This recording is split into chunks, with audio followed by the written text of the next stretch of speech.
An occasion to savour for Spain. Victory for David Puig in the BMW Australian PGA. Yes, hello and welcome back to Tee It Up with the Winner. A massive episode this week presented by GolfBox.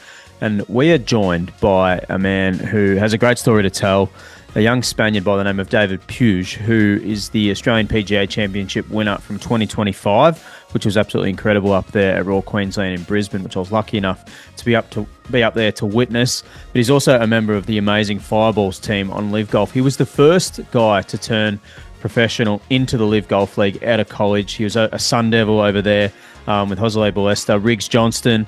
The list goes on from the alumni there. So really keen to sort of pick David's brain, have a chat about his move over to LIV Golf, his amazing win here on the Australian PGA Championship.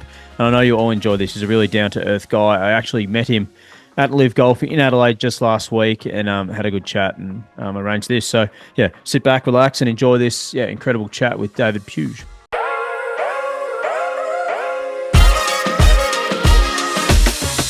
Welcome back to Tee It Up with the Winner. I'm very excited today to be joined by David Puig, the great man who won the BMW Australian PGA Championship up at Royal Queensland last year. He's a fireball. He's from Arizona State. He's a Sun Devil alumni. And I've been a big admirer of your golf game from afar, mate. So thanks so much for giving us some time on the podcast. No, yeah, I'm excited to be here and, chat a little bit. And, yeah, I guess tell a few stories probably. So, looking forward to it. I'm excited. I've listened to a few things that you've done over the years, in particular one on a podcast you did on Subpar with Colt about 2 years ago now. You told some really cool stories on there.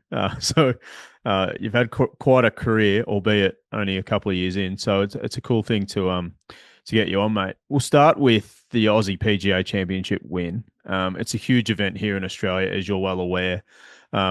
Up there in Queensland, it was a star-studded field this year. Marco Penge came out. All the Aussie big dogs were there, barring Jason Day, but everyone else was in town for that. It was a big event. On reflection, mate, you've had a couple of months now. It was back in November. It's now February. Like, what did it mean to you winning your first DP World Tour event, but also, the Aussie PGA Championship, which the last Spaniard to win it was Seve Ballesteros, which at the time you did say meant a lot to you. So can you talk us through that? No, yeah, I mean, it was a great week from start to finish. I remember playing in Saudi the week before for the Asian tour, and I had a decent week, but I think something that definitely helped me get a better week was seeing Josele win in Saudi and getting his first professional victory. I was really happy for him and the way he kind of played that Sunday. And I mean, obviously the whole week, but the way he battled on Sunday kind of a lot to me in ways that, kind of seeing that he just did that. And obviously it kind of told me a little bit that I was also kind of ready to perform well. It was one of those situations where you're seeing one of your best friends win, which you're obviously really happy about, but at the same time, it kind of tells you, because, I played with him a lot of times, that, that I also had the capabilities of doing that in Australia, right? So yeah, I remember kind of, taking the week pretty slowly, played a couple practice rounds with Josele, 9 holes, and Abraham Ensor and another guy from Spain, from Barcelona, that, is a good friend of mine, and kind of got to know the course a little bit, and played pretty solid throughout the week, to be honest. I think I only made a couple bogeys on I think it was the second and third round, or no, it was the second round actually, because I think I played the last on the 40 weekend with no bogeys. The last 40 holes you're clean, no bogeys. Yeah. No, yeah. So it was one of those weeks where obviously I was hitting it great off the tee, and from there, I felt like I hit a lot of greens, and obviously the greens were pretty small, so kind of gave myself a lot of birdie opportunities, and yeah, I mean, made a few, but overall it was great. And also, I had a few close calls on the European Tour or DP World Tour before, and managed to, or not managed to, actually got away with a win, and struggled a little bit in the end in a few events, and other events where some other guy just played better, right? So yeah, just kind of getting that lead pretty fast on Sunday and kind of playing some quality golf. It just, in a way, it felt like a relief, like it just felt really good. It just, I mean, just meant it literally meant everything to me. Just kind of winning on the DP World Tour, getting a better category for the next, for this year and the year ahead. Obviously the war rankings, obviously winning in front of, pretty much Australia. Everybody was there. It was great. So, you know, everything is positive, honestly, about that week. Yeah, it was a weird week. Like, I was up there and the conditions were crazy. Like, it was just super wet and super hot. Like, how do you manage that? Like, you're so young in your professional career, traveling the world with Liv. Like, you guys play everywhere. How do you manage, coming there, having a couple of practice rounds in that, and then being able to play so well? Um, I don't know. I mean, it's something that I kind of learned right throughout the last 3, 4 years that I've been a pro. Um, 3 years. I kind of like to do the work, swing wise and all the drills and everything when I have off weeks when I'm at home. I obviously, I love the grind and I love to get better and kind of work hard. But something that I learned on tournaments is to, not do much on those practice rounds because the weeks are really long and, especially when it's hot, you don't really want to overdo anything, right? So, I mean, Brisbane was a great example. Like I think we got there like I think it was Sunday night or something. Um, I think I probably putted for like 15 minutes on Monday, and then a crazy storm came and worked out a little bit, but didn't really do anything. And played 9 holes on Tuesday morning and maybe practiced for an hour, and got another workout in and just played the prom on Wednesday. I think it was Wednesday morning. But I mean, I try to keep those practice days, pretty empty in a way, like not try and do much. And, because I'm a big believer where, you obviously if you're struggling, right, you should maybe grind for more time or do certain things. But if everything feels pretty decent, I'm a pretty big believer of, resting and get your body rested for the actual tournament. Um, so I think I did that really well that week, and it's something that I think I've been doing pretty good. And that week definitely paid off, especially with how hot the weather was and stuff like that. Just trying to rest as much as I could and just worked out great. I flew home a day early down to Melbourne. I couldn't deal with the heat. So you've done well, mate, to Mhm. to grind the win out. Winning on the DP World Tour obviously gives you winners category for the next couple of years. Elvis Smiley's in the same position. He won the event the year before. There's a heap of live players who have access to the DP World Tour. You took a big risk, like joining live straight away, like straight out of college. You hadn't even finished college. You went straight onto the live tour. Does this sort of solidify your decision, and sort of what does that set your schedule up for over the next 24 months?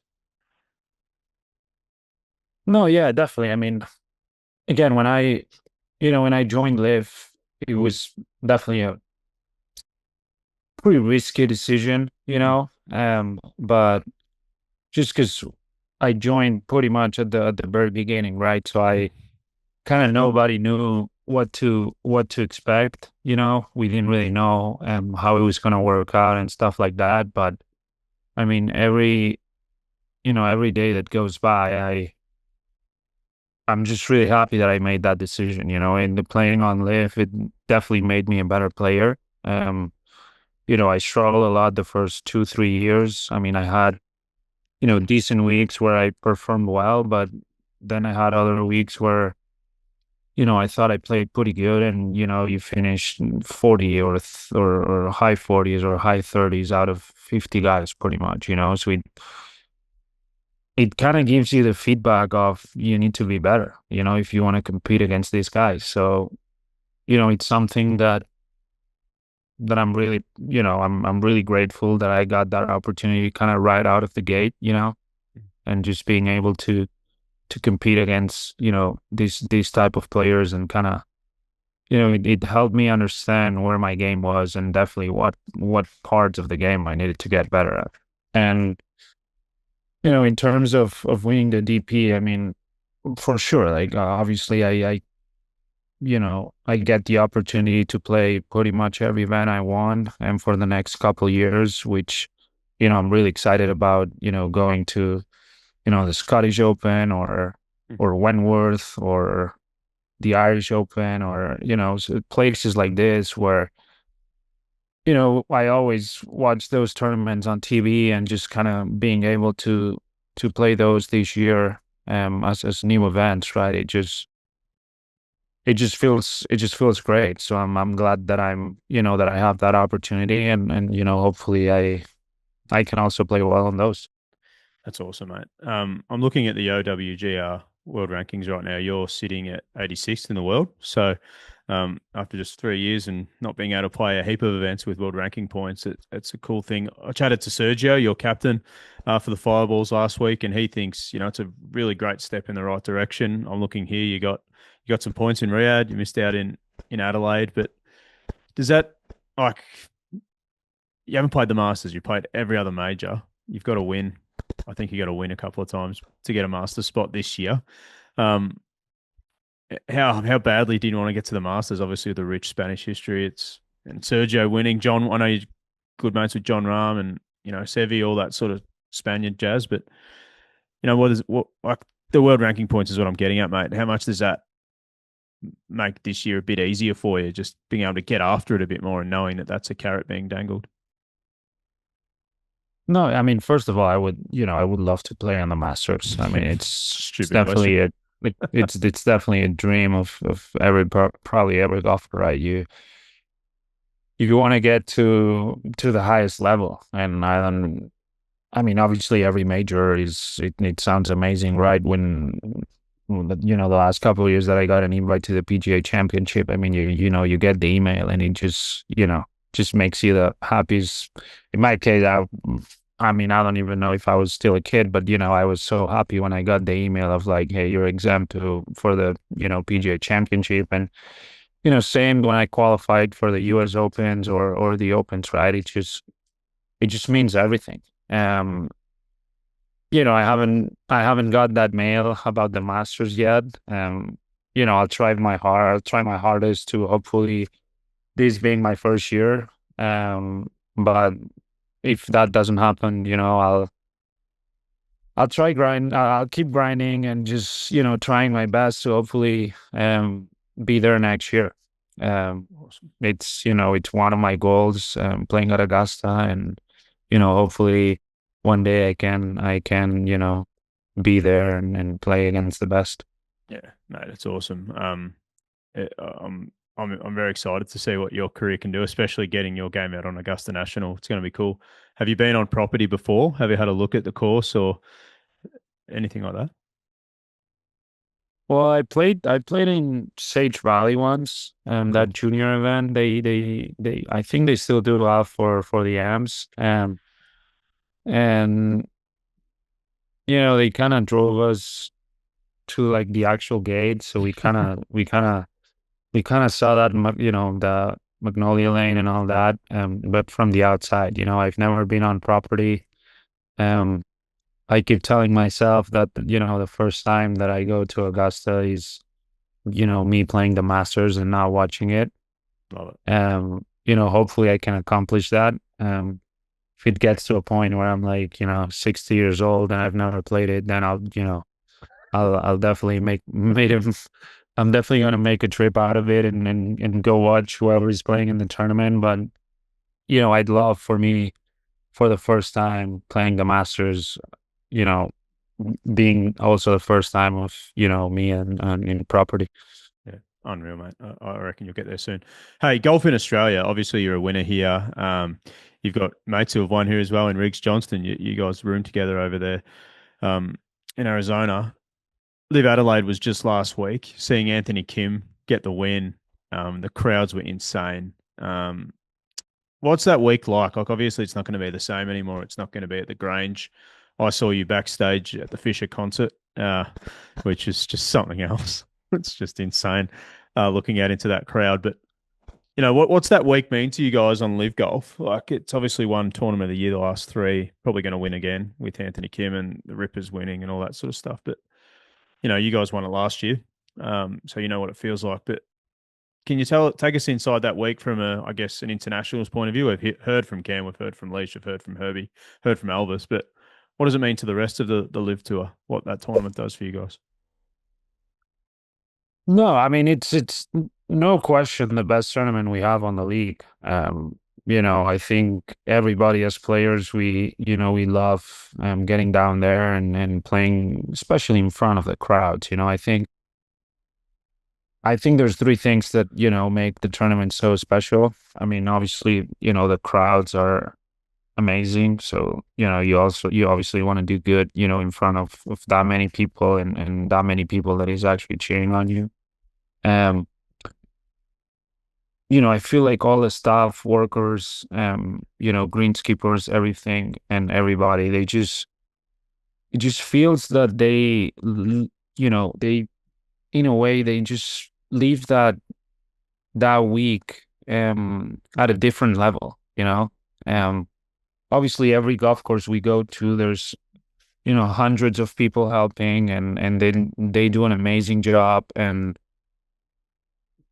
pretty much every course we go to is in perfect shape, right? But in Australia, I mean, you get there on Monday and you're playing 9 holes and there's not really anybody on the course, but the greenkeepers are pretty much in every hole just watching you, hit a driver or hit a second shot or putt or chip or whatever. And I feel that's something unusual, but it's just something that as a golfer, it just, it kind of makes you see that they care a lot.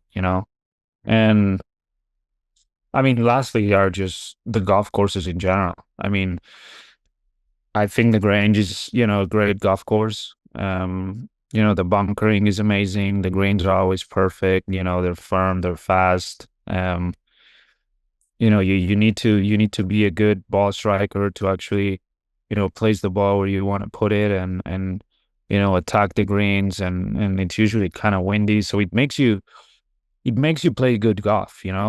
And so those three things, if you combine them, it just at the end of the day, it just makes it the best week of the year, pretty much. So I think, as players, I think we all agree that those three things are something, not usual, and it just makes that week very special.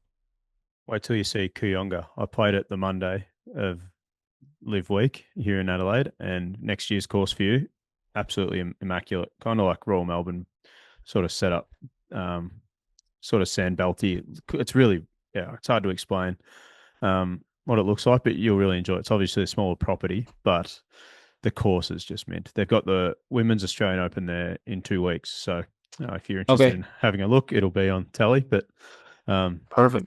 can tell you what, it's a treat. I was very surprised with how beautiful it was. Mate, the fireballs, like, as I told you before we started recording, I met Sergio and Jose, spent 9 holes with each of them, and a podcast with Sergio at Live Golf. You guys seem to have a really tight knit team, and I talked to Sergio about how he put the team together. I guess with yourself, Lewis, and Jose, like, if he's got three young guns of Spanish golf, and then himself, who's one of the greats of all time. What is it like being under him? Like, he spoke about what Seve and Tharabal did for him when he was a kid. Like, what's it like having a guy like that in your corner this early in your career? No, yeah, I mean it's it's amazing all the stuff that you can learn from somebody like Sergio, you know. In my case, um I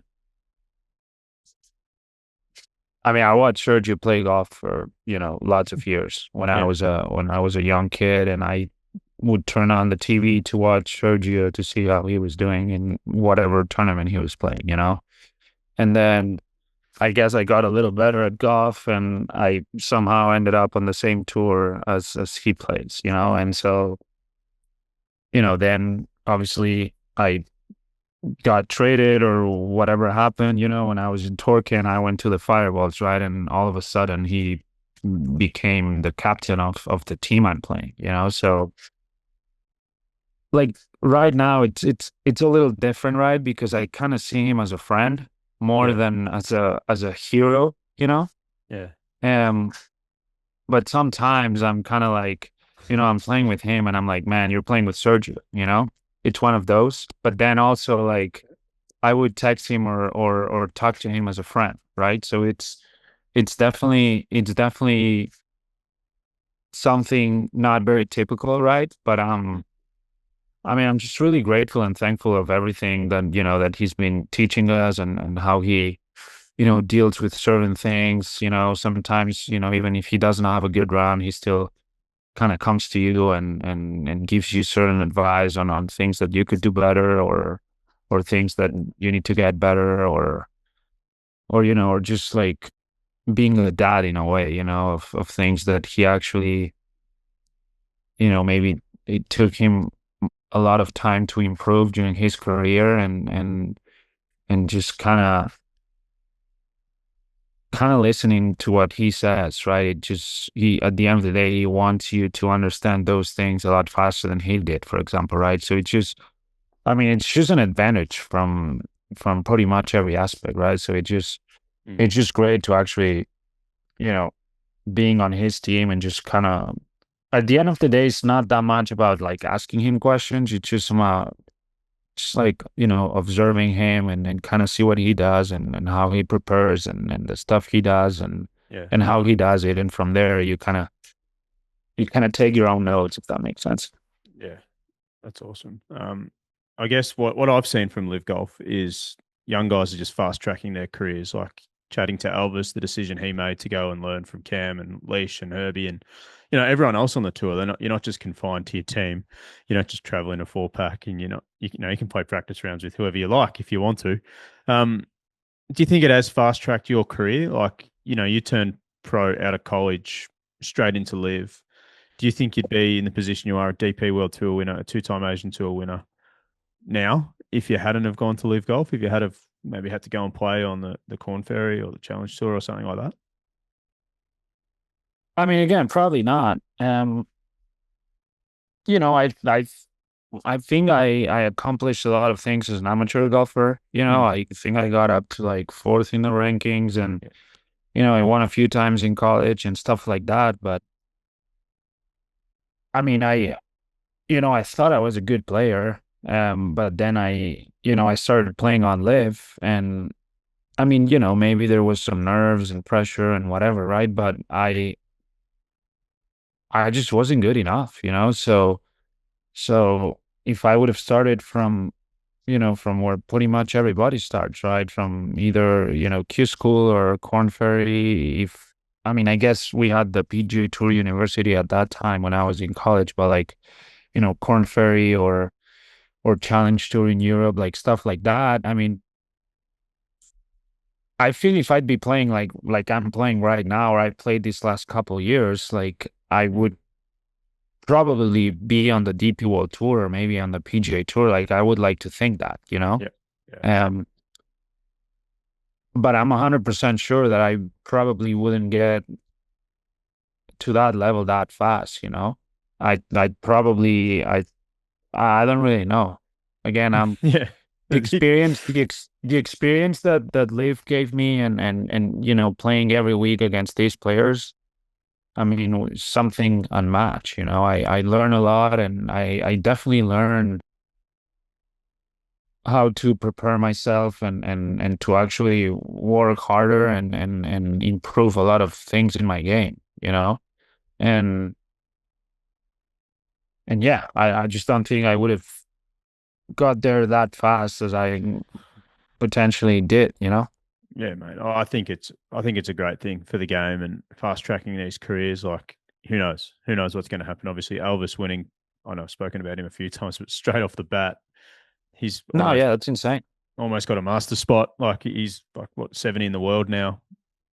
It just can turn No, so it's quick. it's it's amazing. And again, like if you look at like players like, like the youngsters in general, right?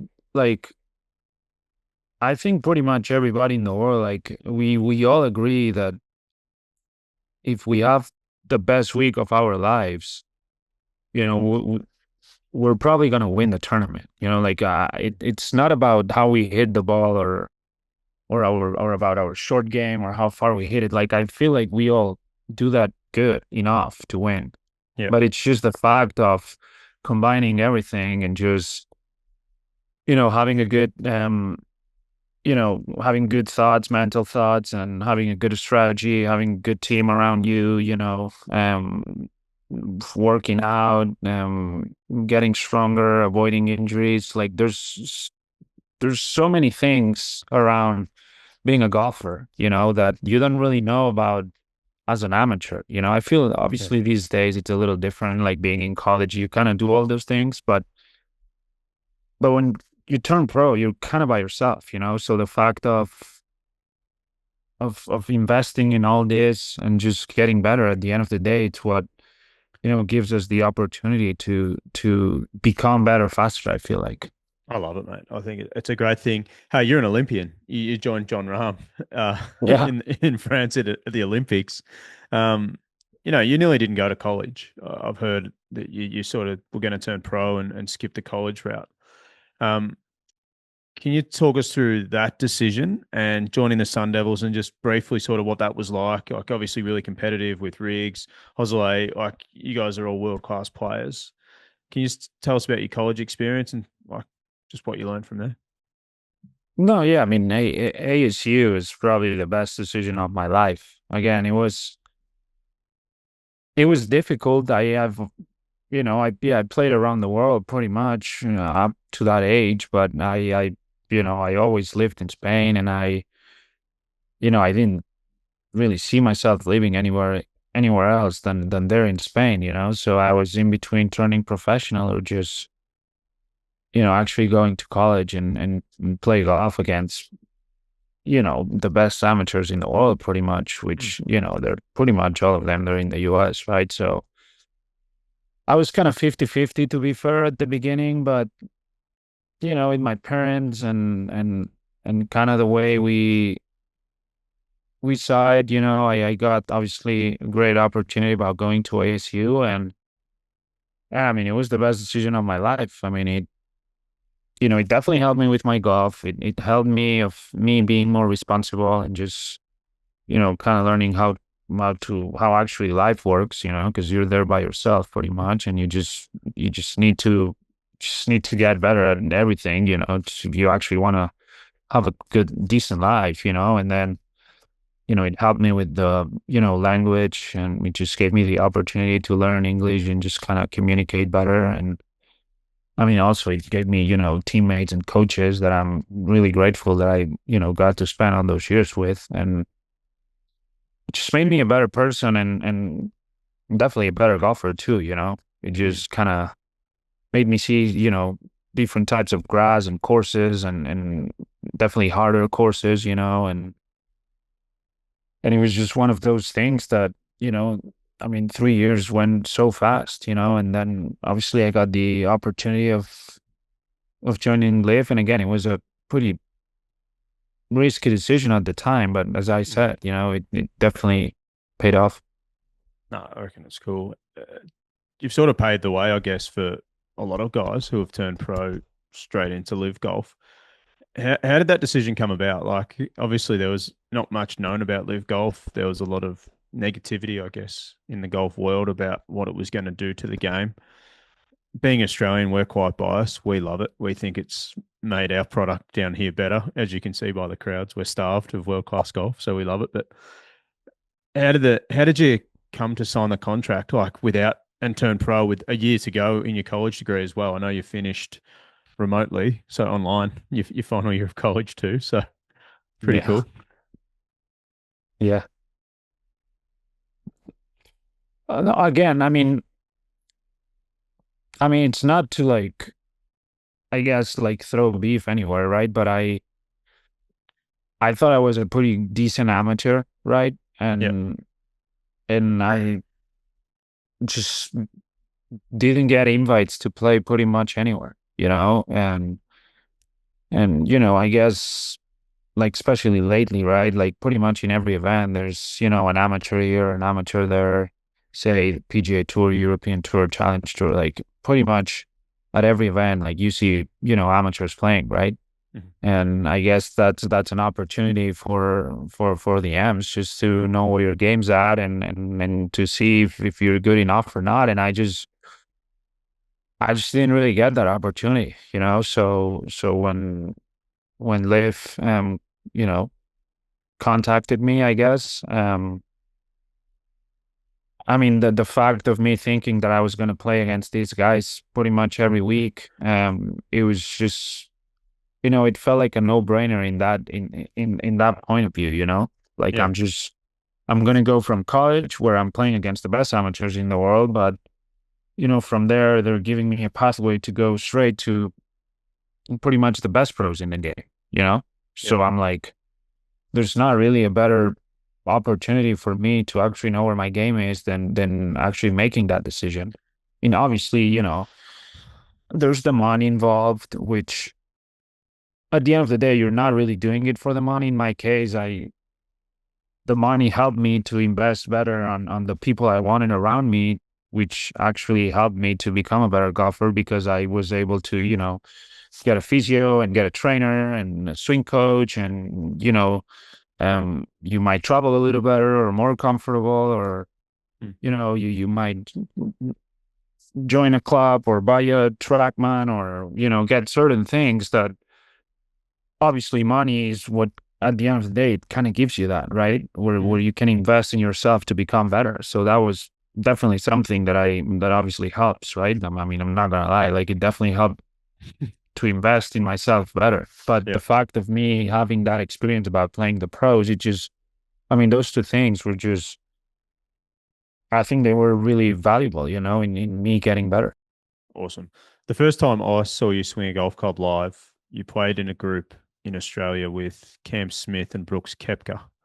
Um, the crowds were nuts. Like, how do you do that? Like, I was talking to Lucas Herbert. He played in obviously the group with Cam, second last group behind John and Bryson and AK in Adelaide, and he just goes, "It's nuts." How do you guys set yourself up for that? Like, you're 24. At 24, I was out 3 nights a week at bars trying to finish a uni degree. You have to perform skill execution, all that sort of stuff. How do you do it? Like, can you just take us inside your mindset when the pressure's on and you're playing with, probably one of our greatest ever in Cam and Brooks, who at the time was, probably the best player on live. I don't know. I mean, I guess you kind of get used to it. Yeah. If it happens, quite often. It was definitely for me, it was definitely the time that I played in front of that many people, So, I mean, I was definitely nervous, and those nerves. I mean, I feel every golfer has nerves, right? You hit the first tee shot and you feel a little kind of weird, and then the first putter or the first putt you hit, and your hands feel a little weird, whatever, and after that they kind of go away, Yeah. I mean, obviously that day, I mean, it probably took a little more time to actually go away, but I mean, you just gotta stick to what you practice for. I mean, that's what I try to do. I try to keep the same routine, and obviously breathing is important, and positive thoughts, and at the end of the day, it's just you get a yardage, and and you aim somewhere and you try to execute that as good as you can, and from there you hit it again. It's just kind of my game plan, I guess. Obviously there's a lot of things going on around you, but I mean, at the end of the day, if you got to hit a driver, like, you still need to execute the same way you would without people. So you kind of try to think that way, I guess. Yeah. All the practice behind, and just, pick a spot and just try and hit it there. So, I mean, it was actually an unbelievable day. Like, I think we all played pretty good. I think I was the worst of the group, and I think I shot like 500 or something like that. So it was definitely one of my best days. Like, I had so much fun. Obviously, playing good, it definitely helped, but it also made me see that, in a way, I was, able to do that. Yeah. It's cool. So it was definitely a day that I'll remember forever. Yeah. You spent a bit of time with rigs, like we've spoken about in Jose, in college. Can you take us inside what it's like behind the scenes? So away from the golf course, what do you guys do for fun? Like, I know golfers, you guys travel so much and it's quite busy, but you're all competitive. Meeting those two boys, I understand the competitive nature. Like, what did you guys get up to for fun? You didn't just practice 24 hours a day. What did you guys get up to? And what do you do now with the LIV I mean, guys? I definitely spent more time with Riggs than I did with Jose when we were in college. The first year we stayed at the dorms, so we didn't even have a TV on the room. So we just, I mean, we definitely spent a lot of time on the golf course, just kind of practicing, or we even watch Netflix or something and have dinner there. And whenever we went to the room and do homework and all that, whenever we went to the room, it was pretty much to sleep. Um, But after that, we moved into a house together, and I mean, we don't really do that much, to be honest. I feel like athletes, in a way, like, obviously, if you take a day off, like, we all love to, like, either play like paddle or padel or tennis or pickleball here in the States, or we would go like mini golf or to the movies, but it's just like pretty normal stuff, I guess. Like, maybe we would go for a hike or something like that, just for a couple of hours, just to kind of do something different. But I mean, honestly, with the amount of travel and practice that it requires, we would just chill and watch TV, Nice. honestly, just pick a few shows and just watch them, and spend pretty much the entire day on the couch. I'm jealous, mate. Money matches. How competitive does it get behind the scenes at Arizona State in practice? Do you play for coin? What do you do? Is it Wolf? What do you play? I I actually don't remember at ASU. What I about mean, now? to be completely honest, like, we always kind of, at the end of the day, we always play for something, right? Like, definitely there's the honor of you wanting to beat everybody you got in front of you, but at that time, I mean, we might have played for like a dinner or something, but I mean, now it gets a little more aggressive for sure. You know, with the fireballs, Sergio loves the hammer wolf. So we do that pretty much in every practice run, or when I'm here at home that I play with, with John or a few other guys. Like, there's always, um, some money games going for sure. But Yeah. I mean, I mean, obviously, there's might play for $100 or $200. I mean, it's No, it's fine. obviously a lot of money, but it's something that definitely gets us going because you don't really want to lose. But it's at the end of the day, it's not that much about the money. It's just you wanting to beat the other guys more. So so yeah, it's fun. I mean, it's fun, and I'm fully supportive to the money games. I think it definitely Me too. makes you a better player. You just gotta try and simulate a real tournament in a way. So Mm. just kind of playing against John or something and playing for something, like it, at least to me, like it definitely makes me want to beat him, like I want to play better than him and beat him. So I think that's when you're practicing, I think that's really important. Are you at Silverleaf? Yeah, Silverleaf and Whisper Rock, yeah. Nice. Are there any like major celebrities or former sports people you play with now, or anyone cool you get to cross paths with regularly? I mean, Silverleaf, we usually play with, it's usually John and the owner, who's a great player. Um, we've been playing with some hockey guys, retired hockey guys, which, they have their strokes, but, they love the competition, so it's fun. And, Pat Perez every once in a while, like it's just, we definitely have a fun group, and then on the other cores, I mean, pretty much the same, there obviously there's certain days where it's only pros and we kind of do our own thing, but then there's other days where we might, we have these groups sometimes that we play with, a dentist and a couple dentists and just people that actually just work on a normal basis, but they're really good at golf and they get their strokes, but it's a fun competition too. Yeah, that's it. Hey, who's your dream four ball? Ooh, I mean, non-golfers, I definitely had to go with. I mean, even though I played with Carlos, I would definitely go with Rafa Nadal and Carlos Alcaraz, Great and man. probably Leo Messi on that. It'd be kind of sick. It'd be pretty sick. Um, That four ball would be unbelievable. um, golfers. I mean, I'd love to play with Tiger and Seve. Um, and I'd probably add Jack Nicklaus into that too. I mean, three of the best ever. So eh, obviously, I mean, the golfing would be exceptional, but just the thoughts you could kind of get from that group, it'd be legendary. So yeah, I guess that those would be my answers. Nice. Hey, I spoke to Sergio about the Spanish blood and how fired up you guys get. I've been lucky enough to watch all of you guys play, angry, all that sort of things, which I love, and I think there should be more of it on the golf course. Tyrrell Hatton's my favourite to watch, especially when there's a microphone near him.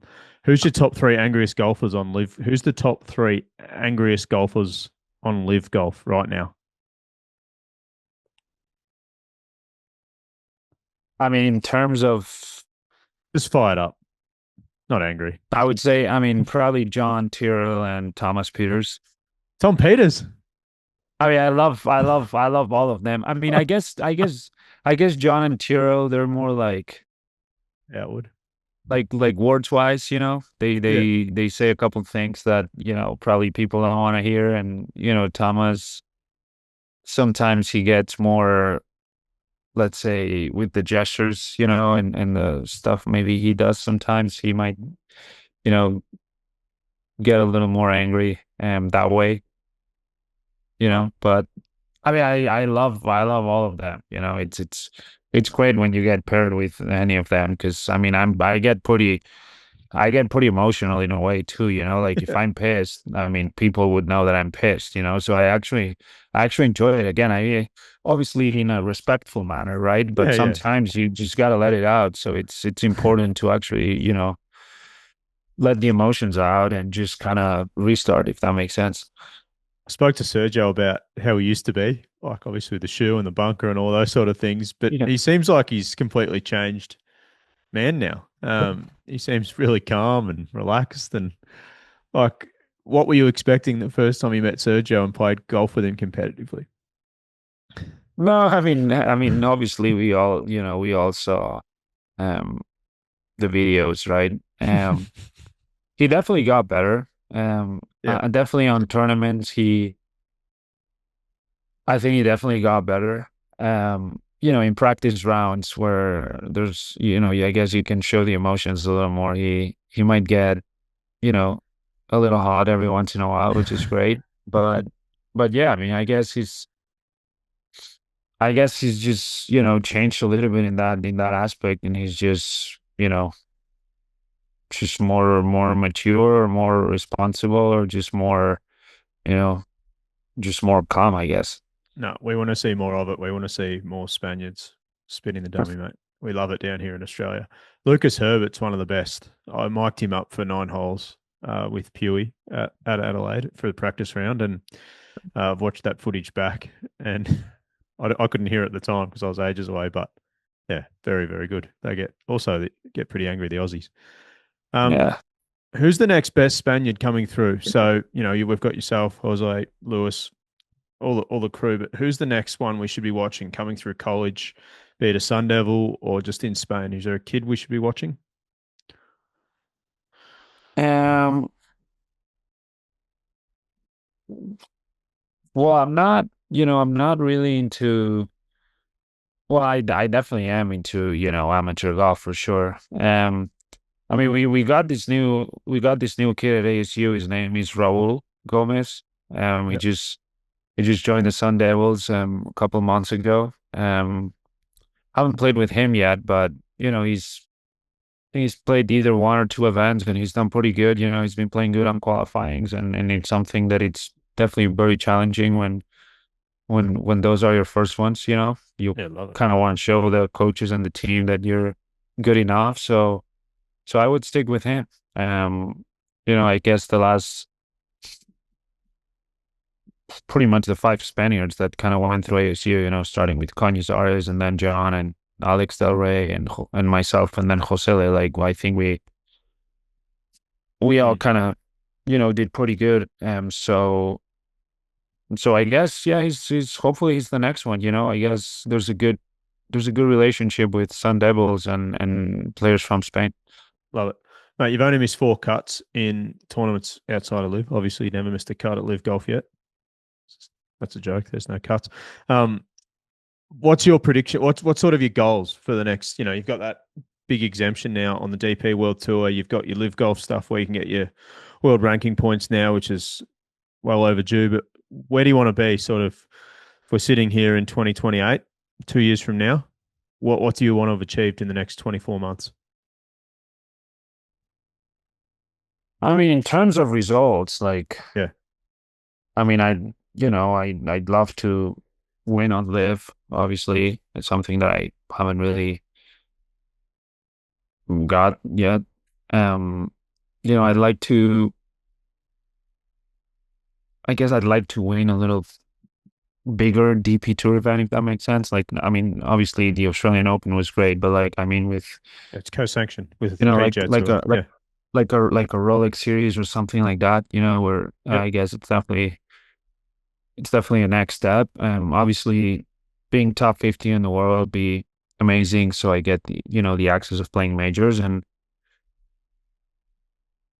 I mean, obviously, if I qualify for a major, right? Like my goal for any tournament I play is to win the tournament, right? Yep. I'm not trying to finish second, eighth, or 20th. My goal when I tee off on that first hole is to win the actual tournament. So I mean, if I qualify for a major, like I would love to win. Obviously, I know that it might be something that requires a little bit of experience, and I got some of it, but definitely not all the experience that I wanted. So I mean, hopefully, just playing majors I guess on a regular basis, I guess, and just get more experience, and hopefully, um, win one of them, or if not, just kind of making sure that I know that I have the talent to actually win one of them. Awesome, mate. Last question. It's a bit of a weird one. You've been wearing the long sleeves when you're playing golf recently, which I'm a big fan of. Why have you been wearing the long sleeves? It's not behind the noodle arms, or what are you trying to do? I know.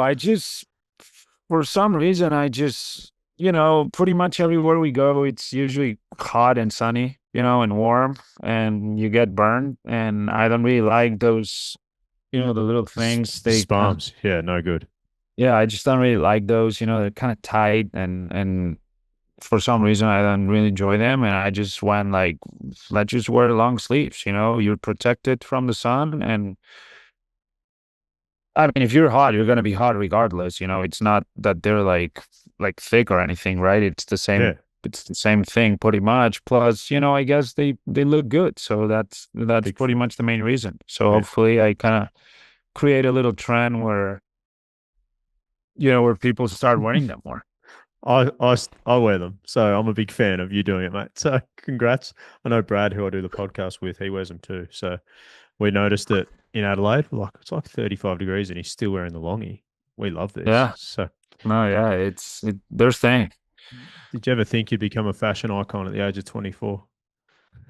No, but hey, everything's welcome. If people want to start wearing the long sleeves, either for me or for the same reason, I mean, they're good. They're good. If if you actually get a shirt that actually fits you well, and it's not really long, that it kind of gets to your glove and stuff like that, like they're great. So I'm fully supportive. Best ones I've found are the Shark Greg Norman brands here in Australia. He's got his own brand, the Shark. Or Yeah, there you go. But there you go. Mate, you've been so generous with your time. I really appreciate you jumping on. Good luck for the rest of the season. For LIV Golf, good luck for all the DP World Tour stuff. And hopefully we'll see you back out here for the Australian summer for the majors again at the end of the year, mate. But thanks for giving us time, Dave. All right. Of course. Thank you. Good on you, mate. Thanks for listening to another podcast from Produce's Clubby Sports Network. If you enjoyed the show, then it would be a massive help if you could like, follow, rate, subscribe, tap the bell, leave a review, or even share it with your friends. If you want to get in touch to share feedback, suggestions, or to advertise with one of our podcasts, then email hello@producer.com. Thanks for tuning in. We'll see you next time.